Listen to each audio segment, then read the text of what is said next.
Assalamualaikum warahmatullahi wabarakatuh. Salam sejahtera bagi kita semua.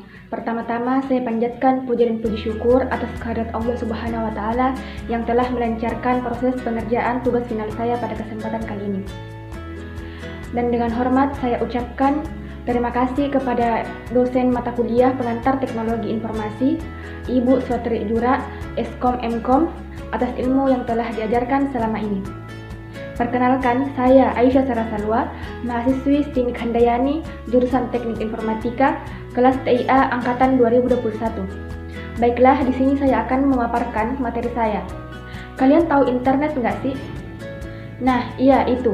Kalau paketannya habis dan jaringannya error, pasti kalian pusing 7 keliling. Maka dari itu, saya akan sharing materi saya tentang pengenalan internet. Mudah-mudahan dapat menambah wawasan bagi kita semua. Baik, poin pertama yaitu definisi internet. Atau Interconnected Network adalah sebuah sistem komunikasi global yang menghubungkan komputer-komputer dan jaringan-jaringan komputer di seluruh dunia, sehingga dapat dilakukan pertukaran informasi.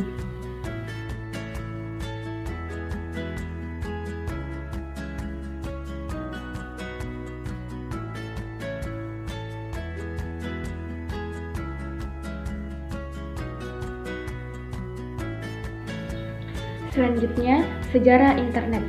Internet pertama kali dibentuk pada tahun 1969 oleh proyek lembaga ARPA dengan nama ARPANET, Advanced Research Project Agency Network, dari Departemen Pertahanan Amerika Serikat dengan tujuan awal dibentuknya ARPANET adalah untuk keperluan militer supaya data tidak tersentralisasi. Penggunaan istilah internet mulai digunakan pada tahun 1982 dengan total 1.000 komputer yang terhubung. Semakin tahun, komputer yang terhubung semakin banyak. Hingga pada tahun 1986 diperkenalkan sistem yang mempunyai fungsi menyeragamkan pemberian nama domain yang dikenal dengan nama DNS, Domain Name System.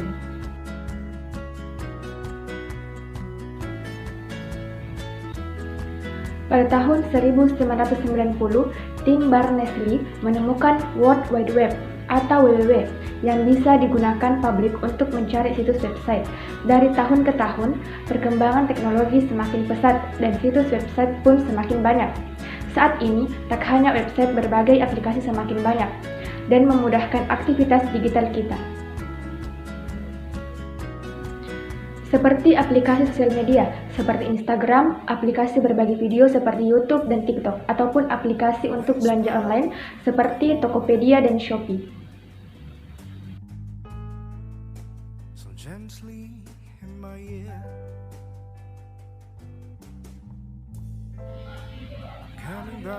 Sejarah internet Indonesia dimulai pada awal tahun 1990-an. Saat itu, jaringan internet di Indonesia lebih dikenal sebagai paguyuban network, di mana semangat kerjasama, kekeluargaan, dan gotong royong sangat hangat dan terasa di antara para pelakunya. Berdasarkan catatan Wois Arin dan Apnik, protokol internet IP pertama dari Indonesia, UI Netlab, didaftarkan oleh Universitas Indonesia pada 24 Juni 1988. RMS Ibrahim, Suryono, Adi Sumarta, Muhammad Ihsan, Robi Subiakto, Putu Firman Siregar, Adi Indrayanto, dan Onowe Purbo merupakan beberapa nama-nama legendaris di awal pembangunan internet Indonesia pada tahun 1992 hingga 1994.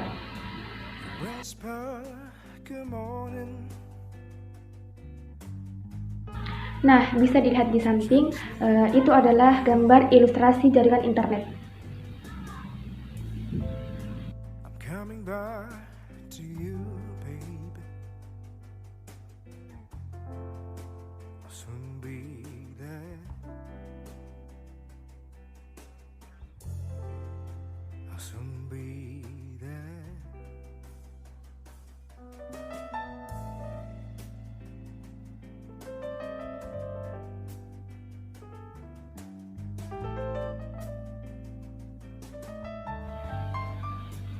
Selanjutnya, komponen utama internet. Pertama, klien atau komponen pengakses internet. Kedua, ISP atau Internet Service Provider atau komponen mediator atau perantara. Ketiga, server, komponen terakses.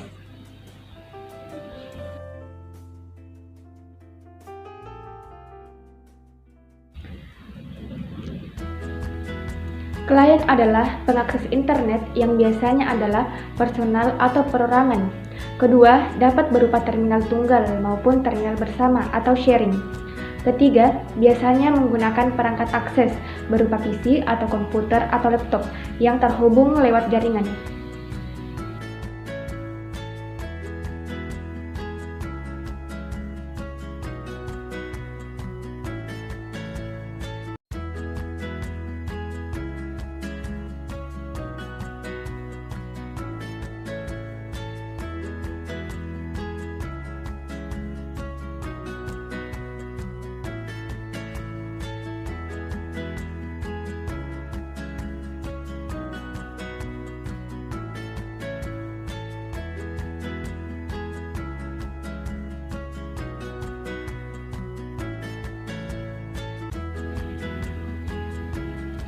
Internet Service Provider (ISP) adalah perusahaan penyediaan jasa layanan internet yang dapat menghubungkan terminal klien dengan server yang akan diakses di dunia maya.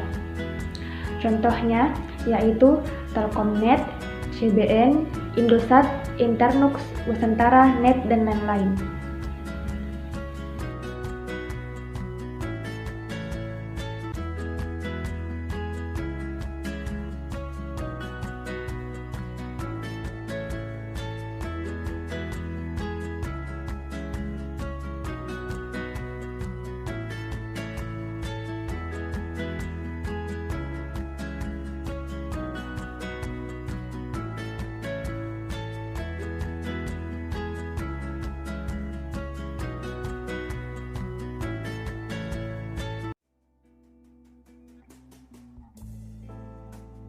Whisper, good morning,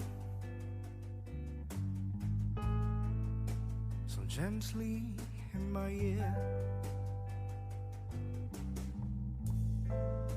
I'm coming back to you, babe. I'll soon be there. I'll soon be there.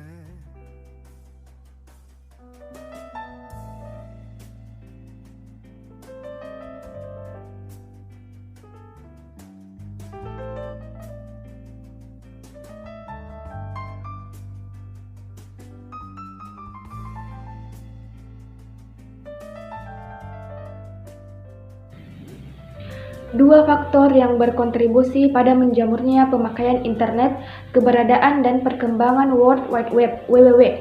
WWW dirancang oleh tim Berners-Lee dan staf ahli di Laboratorium CERN, Conseil Européen pour la Recherche Nucléaire, di Jenewa, Swiss, pada tahun 1991.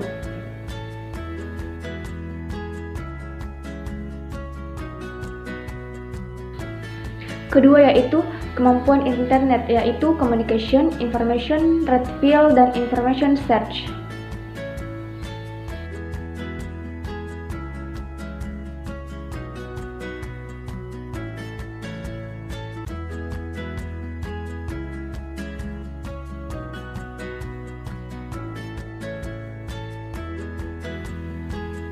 Selanjutnya adalah manfaat internet. Pertama, di bidang bisnis.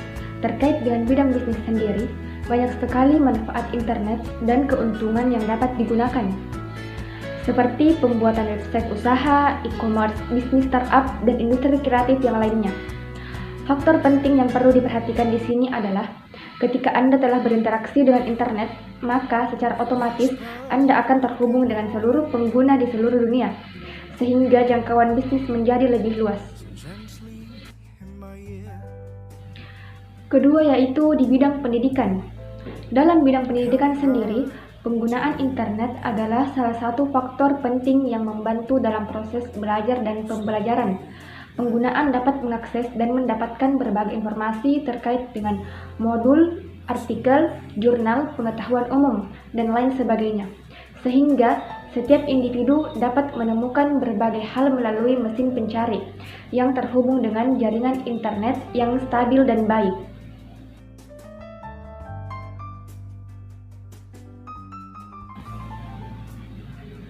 Ketiga yaitu bidang informasi. Saat ini banyak sekali informasi yang bermunculan melalui berbagai perangkat yang ada. Hal tersebut karena internet adalah penyedia sumber informasi yang dirasa lebih efektif daripada kita harus menonton atau memakai media elektronik seperti radio, televisi, dan koran untuk mendapatkan informasi dan berita aktual secara cepat.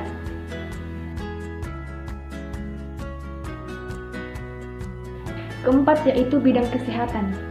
Banyak sekali referensi kesehatan dan jasa untuk layanan pengobatan secara online. Hal tersebut merupakan bentuk manfaat internet dalam bidang kesehatan. Anda cukup dengan mencari berbagai kebutuhan seperti obat, resep, gaya hidup sehat, dan rujukan rumah sakit melalui media internet. Selanjutnya adalah dampak negatif penggunaan internet. Pertama adalah timbulnya cybercrime. Dampak negatif yang pertama adalah menimbulkan banyak kejahatan seperti kasus peretasan data atau penipuan online. Selain itu juga dapat memicu terjadinya hacking, spamming, atau cracking yang dilakukan oleh oknum yang tidak bertanggung jawab. Selanjutnya yang kedua yaitu pembuatan dan penyebaran konten ilegal. Selanjutnya, di dalam internet juga berpotensi untuk menyebarkan konten berupa video atau tulisan yang mengandung unsur pornografi atau pornoaksi. Sehingga hal tersebut tentunya dapat mengakibatkan pengguna di bawah umur dapat melihat konten tersebut secara eksplisit. Yang ketiga adalah penyebaran ujaran kebencian. Dampak yang terakhir adalah internet sebagai media untuk memanipulasi atau mengembangkan praktik ujaran kebencian secara masif. Hal tersebut dikarenakan dalam internet sendiri masih kurangnya pembatasan konten yang dianggap berbahaya dan dapat menyebarkan adanya berita palsu atau hoaks. Selanjutnya adalah dampak positif penggunaan internet. Yang pertama adalah mudah dalam komunikasi. Internet mampu menyambungkan satu daerah ke daerah lain meskipun jaraknya sangat jauh. Ini adalah salah satu keuntungan yang didapat dari internet. Melalui internet, kita bisa berkomunikasi dengan orang yang berbeda kota, pulau, bahkan negara. Kedua yaitu mudah mencari informasi. Hampir semua informasi dapat dicari melalui internet. Ini akan memudahkan pekerja dalam bekerja dan siswa dalam belajar. Informasi yang dikemas di internet juga beragam, mulai dari tulisan, foto, sampai video. Semua bisa dicari dan digunakan sesuai kepentingan masing-masing. Yang ketiga yaitu mudah bekerja jarak jauh. Tren bekerja jarak jauh sebenarnya tidak hanya karena masa pandemi ini. Sebelumnya, sudah banyak pekerjaan yang bisa dilakukan dari jarak yang jauh atau tidak perlu datang ke kantor. Ini semua adalah kecanggihan dari internet. Internet memudahkan para pekerja yang bekerja dengan sistem remote.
Sebelum saya menutup video ini, saya ingin menyampaikan quotes buat kita semua.